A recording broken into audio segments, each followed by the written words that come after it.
Ce livre nous révèle la véritable puissance de notre héritage ancestral. Nous devons nous reconnecter à cette force panafricaine pour l'avenir de l'Afrique. Sautez pas tous, je m'appelle Aton et je voulais vous faire découvrir le livre Impératif afrocentrique. C'est un livre du professeur Amamazama, c'est un livre vraiment extraordinaire. J'espère qu'il plaira aux jeunes et aux moins jeunes et je vous laisse lire éventuellement l'introduction pour découvrir la puissance de cet ouvrage. Bonjour, aujourd'hui on plonge dans un cadre de pensée vraiment puissant, à travers l'œuvre d'Amamazama, l'impératif afrocentrique. On va voir ça comme un guide pour comprendre une vision du monde qui cherche d'abord à déconstruire pour mieux reconstruire.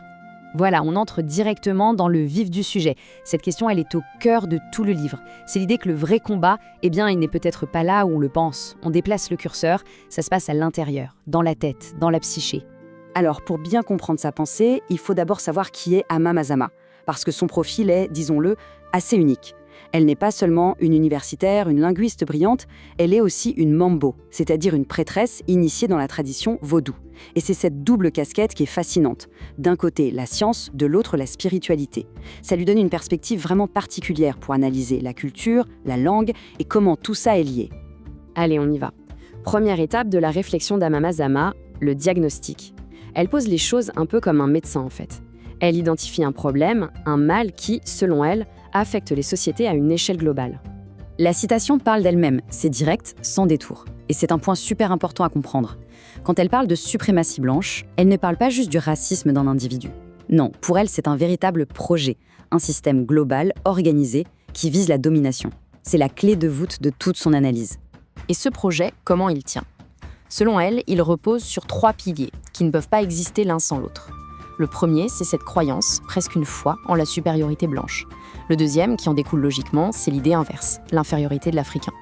Et enfin, le troisième pilier, c'est la concrétisation de tout ça, la mise en place de systèmes politiques, économiques, culturels, pour que ce contrôle soit total et qu'il dure.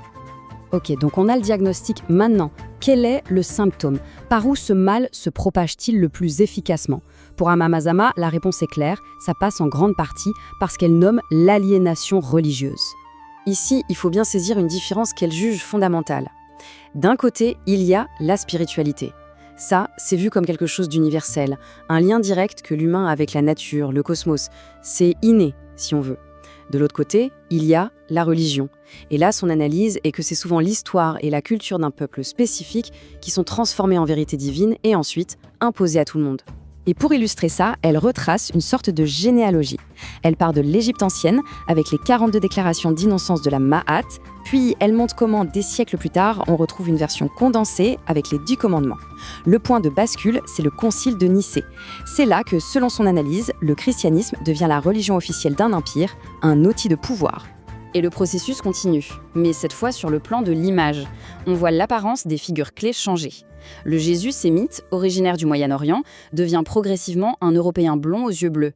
Et ça, ce n'est pas juste un détail, c'est un acte lourd de sens, qui revient à associer le divin, le sacré, à une seule apparence, l'apparence européenne.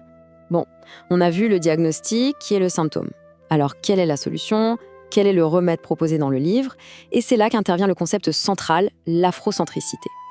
Alors, l'afrocentricité, qu'est-ce que c'est exactement ? La définition de Moléfi, qui était Assanté, un des grands penseurs du sujet, est très claire. Et regardez bien le mot clé, méthodologie. C'est ça qui est fondamental.